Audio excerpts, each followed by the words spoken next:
des livres à la bibliothèque et que j'ai pas fini d'y faire des ravages, vous n'êtes pas débarrassé de ce genre de vidéo. On est donc de retour pour un biblio-haul. J'adore ce nom, il est complètement ridicule mais je l'aime beaucoup. Et pour pas que ça dure 1000 ans, puisque forcément il y aura des petites parties vlog au milieu, on va commencer tout de suite. Dans l'un des derniers biblio-haul, je vous avais présenté Chute de Christophe Nicolas et en retournant à la bibliothèque, je suis cette fois-ci tombée sur Le Camp. On est encore dans un thriller, je sais pas exactement à quel niveau d'horreur on va obtenir. Tout ce que je sais c'est qu'au début on vous parle d'un homme qui va sortir de terre, qui est nu, qui est en très très sale état, qui a un collier de métal autour du cou, donc j'imagine celui qu'on voit sur la photo. En fait quelques jours plus tard il va mourir, enfin le lendemain il me semble, et nous l'histoire va se situer 6 ans plus tard, je sais pas si c'est dans le même endroit exactement, mais il va s'avérer que 2 personnes vont disparaître et que, eh bien, je crois une femme va essayer de savoir ce qui s'est passé et pourquoi elle ne retrouve pas son mari puisqu'il fait partie des disparus.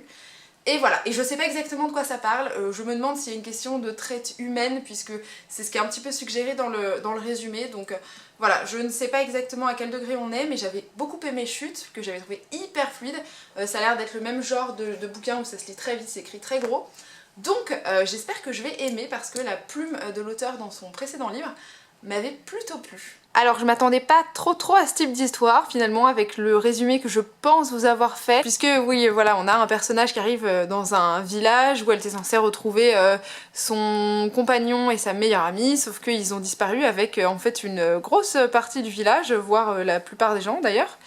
Et puis bah écoutez, elle va se demander ce qui se passe et vous allez quand même suivre en fait ce qui s'est passé des gens en fait, vous allez suivre ces gens aussi en parallèle. Et bah écoutez, on est vraiment dans une dimension SF hein, pour le coup avec cette histoire. Et bah écoutez, ça se lit toujours aussi facilement parce que du coup ce sera le deuxième bouquin que je lis de cet auteur emprunté à la bibliothèque du coup. Et il a une plume qui est très fluide, c'est très facile de rentrer dans l'histoire. Même si j'ai pas été emballée en fait par la totalité du récit, je trouve qu'on se prend hyper bien au jeu et qu'on a quand même envie de savoir comment ça se termine, ce qui va se passer et ainsi de suite. Du coup, bah écoutez, j'ai passé un plutôt bon moment, même si très honnêtement, je pense pas retenir cette histoire très longtemps dans ma mémoire. Il y a du suspense, il y a des mystères, en même temps c'est un peu le genre de fin où vous vous dites oui mais alors j'ai pas toutes mes réponses, hein, donc ça peut être un peu frustrant, donc je vous mets en garde là-dessus. Mais voilà, ça se lit plutôt facilement. C'est pas désagréable, mais c'est pas l'histoire la plus fofolle du monde. J'ai eu quelques surprises, mais voilà, ça me marquera pas indéfiniment, je pense. Je suis ensuite tombée au hasard sur Le copain de la fille du tueur de Vincent Villeminot, dont j'avais entendu parler il y a 2 ans à Montreuil. Je crois que le livre venait de sortir à ce moment-là, où c'était assez frais. Et bah, du coup, je me suis dit pourquoi pas le découvrir, parce que déjà, c'est tout petit, c'est écrit hyper gros, hein, donc ça va pas être très long, je pense, à découvrir. Et j'aime beaucoup la plume de Vincent Villeminot, du coup je l'ai lu dans 2 bouquins, Samedi 14 novembre et Stéphane 4. Dans les 2 cas j'ai apprécié, donc je me dis pourquoi pas continuer à découvrir sa plume.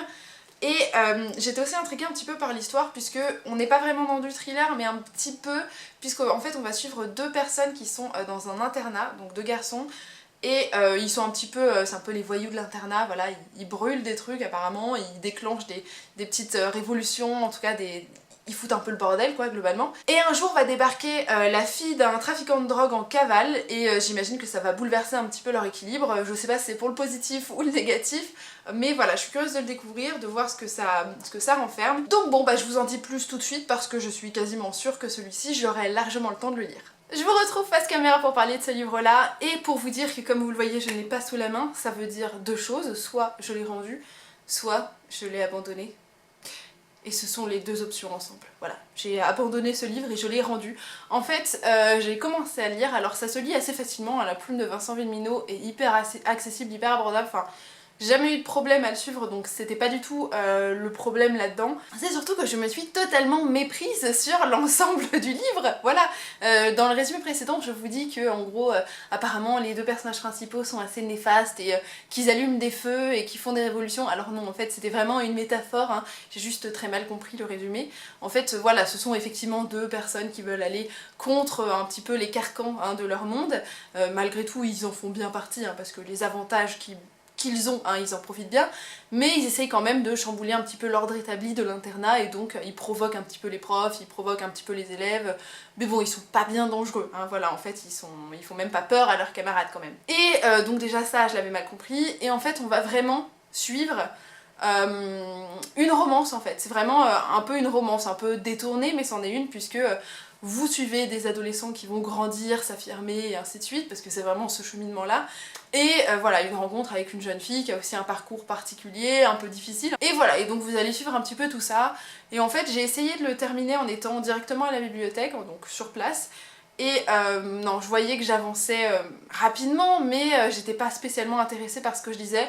Du coup, j'ai décidé sur place de ne pas terminer ma lecture et de le restituer parce que voilà, ça me plaisait pas spécialement, je m'éclatais pas, en tout cas c'était pas ce que je recherchais.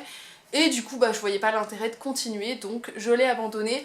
Après, je pense que ça peut plaire à certains, vraiment il a pas de défaut particulier ce livre là, c'est juste que moi voilà, les romances ça a jamais été ma came, peu importe la façon dont c'est abordé, généralement ça me passionne pas. C'est pas une romance traditionnelle on va dire, mais c'est pas quelque chose qui m'intéresse, c'était pas un sujet que j'avais envie de lire, donc j'ai abandonné et voilà. Donc si jamais vous aimez un petit peu ça, ça devrait passer.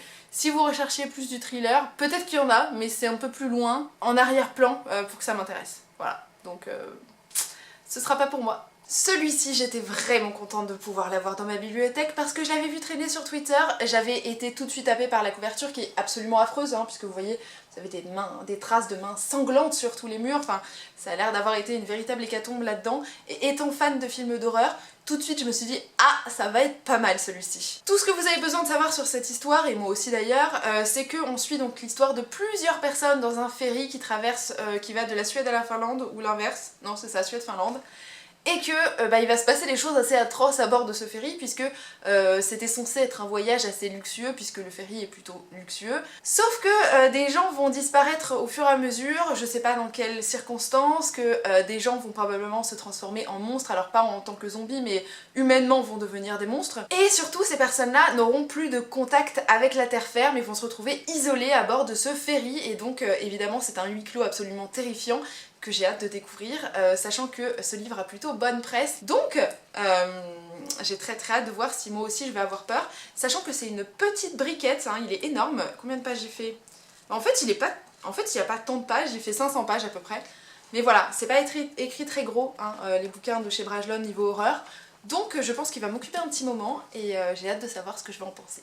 J'ai donc terminé Le Ferry de Matt Strensberg, qui était donc un roman d'horreur, et bien ce que je peux vous dire après l'avoir lu, c'est que la couverture est plutôt fidèle à ce qui va s'y passer, c'est-à-dire que la quantité de sang que vous allez retrouver sur le sol et sur les murs est assez concrète dans ce livre-là, ce qui est plutôt chouette parce que ça m'arrive souvent d'avoir un livre d'horreur avec une couverture un petit peu flippante et un contenu qui est pas forcément génial. Là pour le coup ça reste assez fidèle à ce qu'on pourrait attendre ici. C'était bien distrayant, j'ai bien aimé le fait que tout se passe à bord d'un ferry et que du coup ce soit un gros huis clos. Et il y a l'air d'avoir une certaine forme de crédibilité dans la vie d'un bateau en fait, le comportement des gens et le fonctionnement de tout ça, des équipes en interne. Et du coup on vous embarque vraiment dans la vie de ce ferry comme si vous étiez à bord de...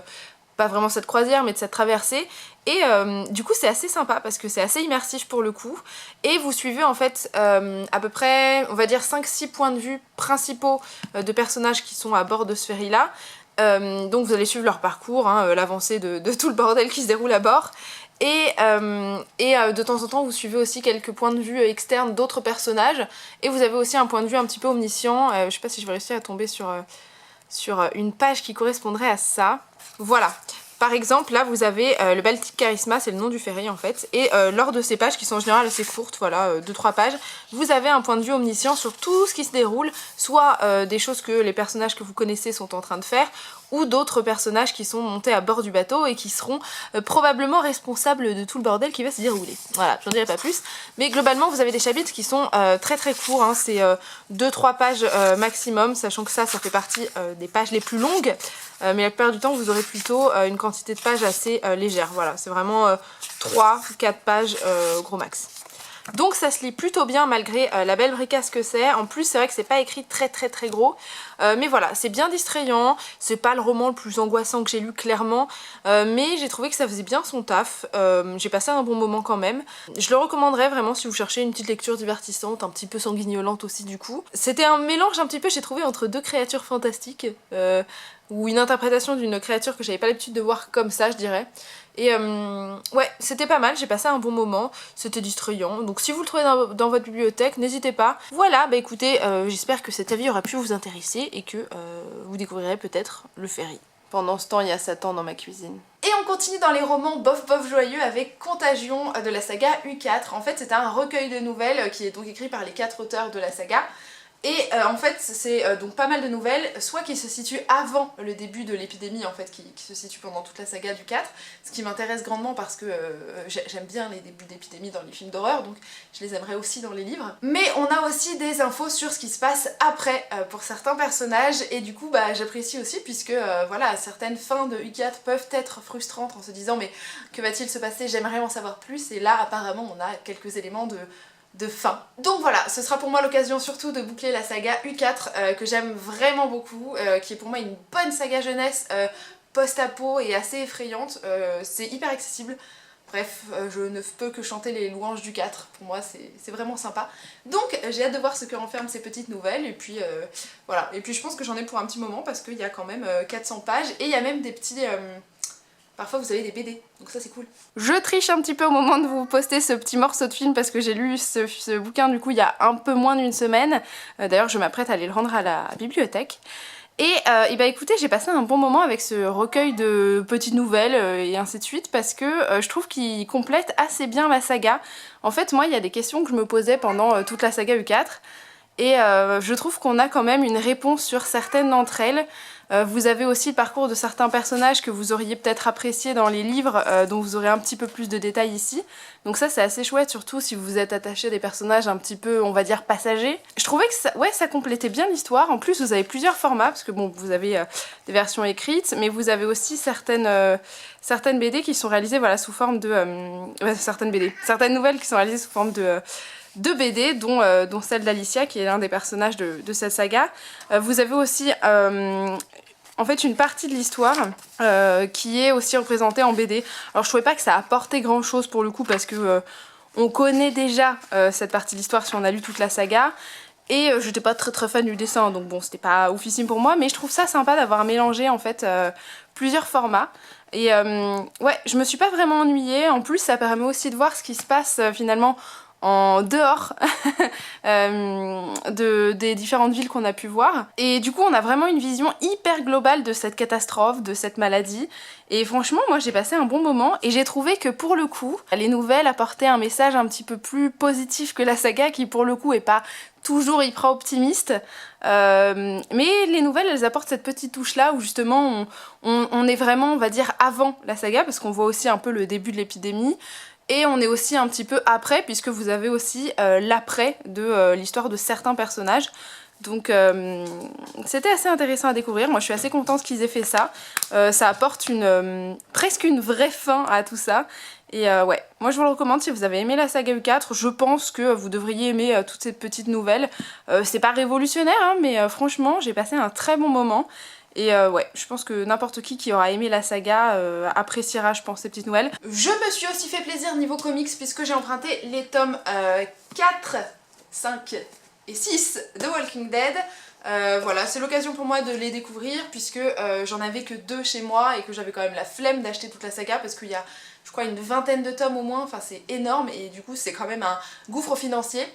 Sachant que je me ruine déjà pas mal en livres, ça suffisait. Donc bon, j'ai pas grand chose de plus à vous dire sur ces livres, à part que j'ai hâte de lire d'autres histoires de zombies parce que j'aime beaucoup les histoires de zombies. Et que j'espère que je passerai un bon moment, et puis quoi qu'il arrive, je pense que j'irai continuer à piocher les livres Walking Dead dans ma médiathèque parce que c'est l'occasion. Et bah écoutez, j'ai passé un bon moment avec ces comics, j'avais bien apprécié en fait reprendre la saga, et ouais, là j'ai passé un bon moment avec les 4, 5 et 6, sachant que dans le 5 et le 6, il y a quand même des, comment dire...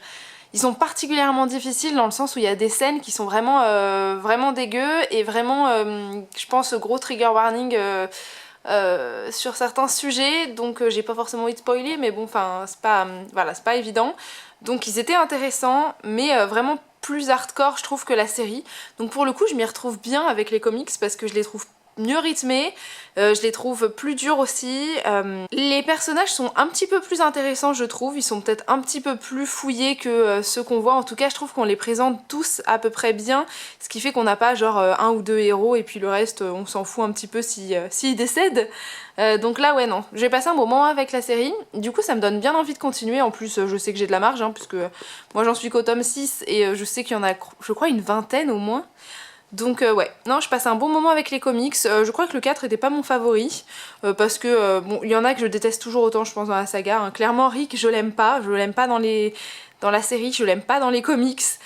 Voilà, il y a des personnages, c'est comme ça passera jamais. Mais ouais, j'aime bien en tout cas la direction scénaristique que prennent les comics par rapport à la série, parce que je trouve que c'est plus divertissant, il y a plus de suspense, c'est mieux rythmé, et puis on a plus de surprises, alors que je trouve que la série était quand même assez prévisible par moments. Et même si on retrouve, je trouve dans les comics, en tout cas pour ce que j'ai vu de la série, une petite ligne conductrice, ça reprend vraiment pas du tout tous les comics, il y a pas mal de choses qui changent. Et ouais, je trouve les comics plus durs, plus réalistes et du coup ils me plaisent beaucoup plus que la série que j'ai abandonnée au cours de la saison, je sais plus, 3 ou 4, quelque chose comme ça. Parmi les petites surprises de cette série d'emprunts, il y a Rouge Tagada de Charlotte Bousquet et Stéphanie Rubini. Je suis tombée complètement par hasard dessus, en fait j'étais hyper intriguée par la couverture. J'ai vu que c'était Charlotte Bousquet, j'ai vu que c'était Gulfstream, j'ai fait bon allez, c'est plutôt de bons signes, j'ai feuilleté et puis c'est tout court, vous voyez c'est tout petit. Et voilà, ça m'a bien intriguée, je me suis dit pourquoi pas l'emprunter.